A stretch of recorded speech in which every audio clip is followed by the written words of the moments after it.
रंज इसका नहीं कि हम टूटे, रंज इसका नहीं कि हम टूटे, ये तो अच्छा हुआ कि भ्रम टूटे। तुझ पे मरते हैं अब भी ऐ जिंदगी, झूठ कहे तो ये कलम टूटे। पंक्तियां मेरी नहीं है, पर प्रसंग ऐसा है कि इन पंक्तियों का वाचन करना पड़ा। पंक्तियां किसकी है यह भी मुझे याद नहीं, पर शैलेश लोढ़ा ने अपने कार्यक्रम वाह भाई वाह में से पढ़ा था, जिसे मैंने आपके समक्ष रख दिया।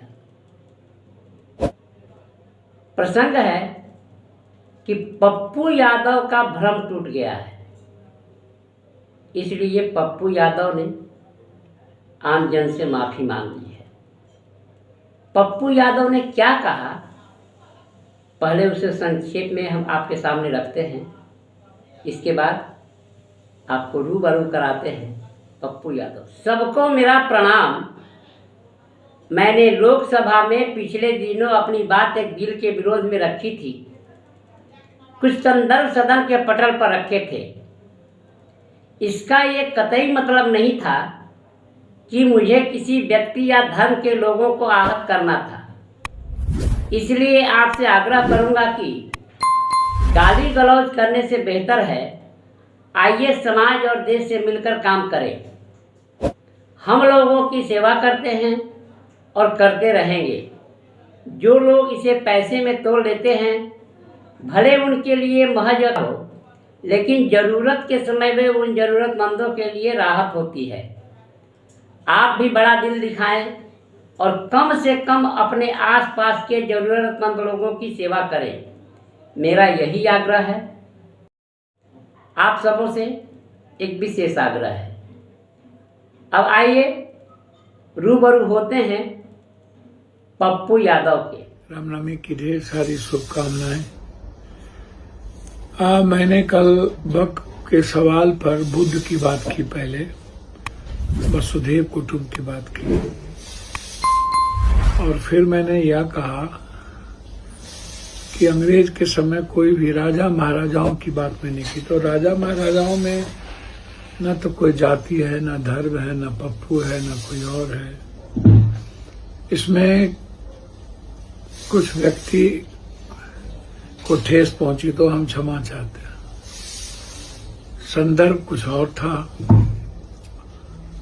मैंने कहा कि उस जमाने में जितने बड़े बड़े पट्टे मिले, जो भी चीजें मिली, माधवराव सिंधिया जी महाराजा हैं,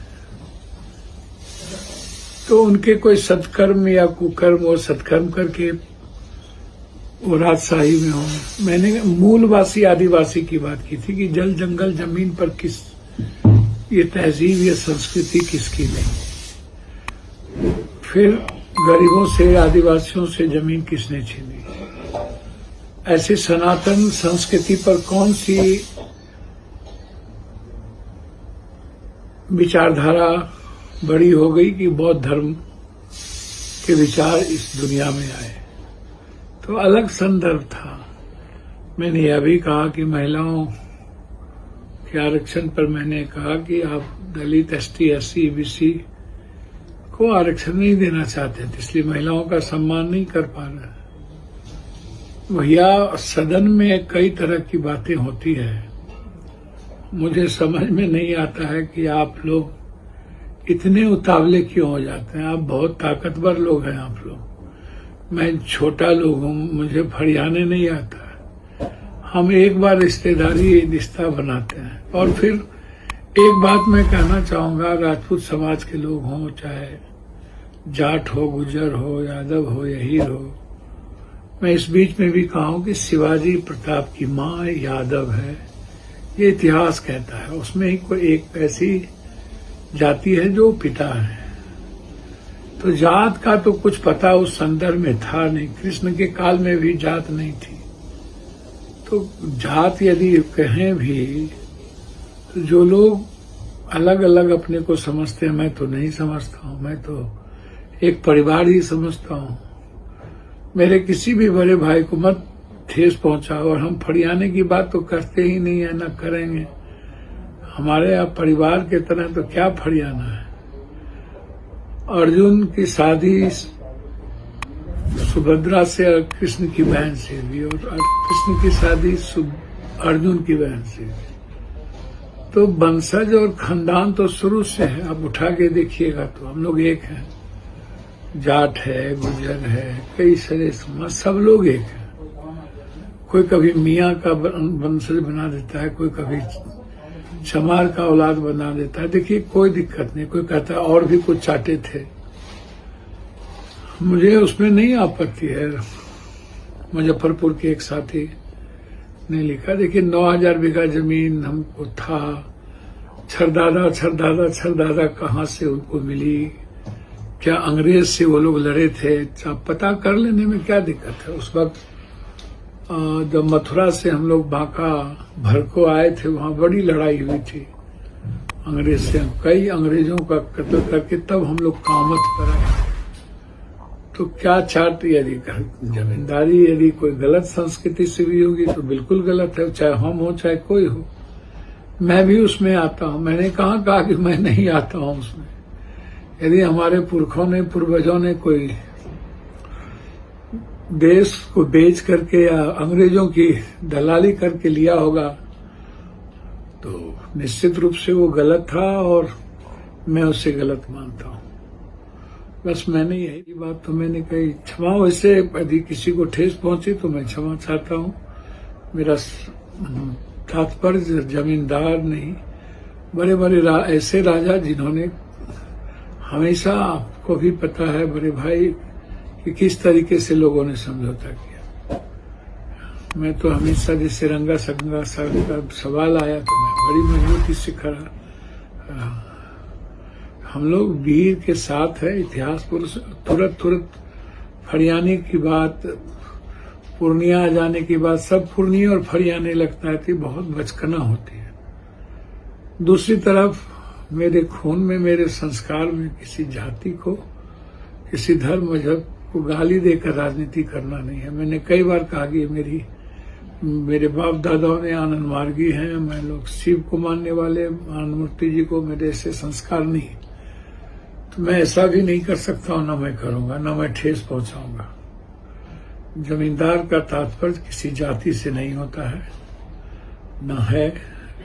और उस जमाने में जो अब देखेंगे जमींदार तो गोपाल, अहीर, ये सब सबसे बड़े बड़े जमींदार रहे।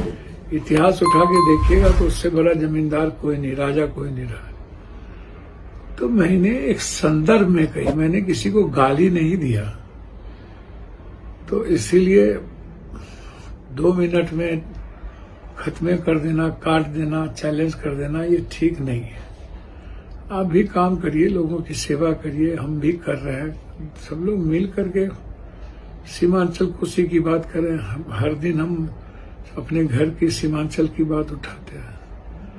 दूसरी तरफ कुछ लोग जो टुकड़े टुकड़े गैंग के हैं, जिनको कोई एक बिहार से बाहर बहरूपिया जो आजकल आरजेडी नेतृत्व कर रहा है उसको चलाता है, वो जो लिख के देता है, कुछ लोग कुछ भी प्लान कर देते हैं, चाहे कोई नवादा का हो, चाहे किसी पद पर हो।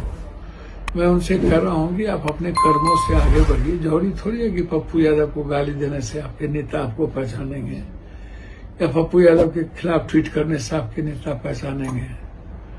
आप भी सभी लोग, हम लोग एक परिवार के हैं, थोड़ा इस सब से बचिए। जो लोग बड़ी बड़ी बात करते हैं उनसे एनआरसी के बारे में पूछिए, सीए के बारे में पूछिए, जब कोई बड़ी घटना घटी उसके बारे में पूछिए। हम तो 300 साढ़े 300 सभा एनआरसी में किए थे। जब भी कोई बात होती है हम समाज में बेबाक हैं और सच्चाई के साथ चलते हैं। इन लोगों की तरफ वोट की राजनीति हमें नहीं आती है और हम झूठ फराब का सहारा नहीं लेंगे। इफ्तार में गए तो पूर्णिया के इफ्तार का फोटो डाल दिए। तो ये सब काम हमारे और हमारे लोगों का नहीं है। मैं बार बार कहता हूं कि लालू यादव जी लोह पुरुष हैं। कर्पूरी ठाकुर और जगदीप बाबू के बाद लालू यादव जी बिल्कुल चट्टानी एकता के। लालू यादव कोई नहीं हो सकता, वो नहीं हो सकता, इसमें क्या दिक्कत है। तो इसलिए जो लोग अफवाह फैलाते हैं मेरा 4 अमेंडमेंट बिल था। हम मीसा जी, सुधाकर जी और कुशवाहा जी एक साथ बैठे थे, एक ही साथ कॉफी चाय पिए, फिर एक ही साथ बैठे थे। 2 बजे रात तक हम और मीसा जी साथ बैठे थे। हम लोगों ने साथ वोटिंग दी, बड़ा हंसी मजाक चला। हम लोग एक परिवार के माहौल में वहां जीते हैं। और आप लोग 2 मिनट में नवसिखिए लोग सब, जिसको कुछ भी नहीं है, वो गाली गलौज शुरू कर देना, कुछ भी लिख देना, हथियार 100 रुपया। अरे हम 100 रुपया दें या 100 लाख दें, मैं तो ये किसी को नहीं कह रहा हूँ। बांटना तो 90 नहीं 80 के लगभग से दशक से हम लोगों की सेवा, उसकी मदद कर रहा हूँ। इसमें बांटने का क्या है? और 100-10 हजार रुपया का कोई मूल्य नहीं होता है। ये तो कभी जरूरत पर 100 रुपया की भी वैल्यू होती है, कभी कभी 10 लाख 10 करोड़ की भी कोई वैल्यू नहीं होती। मैं तो 25,000 20,000 से नीचे मदद। यदि यह समाचार आपको किसी प्रकार उपयोगी लगा हो तो चैनल को लाइक, शेयर और सब्सक्राइब करें।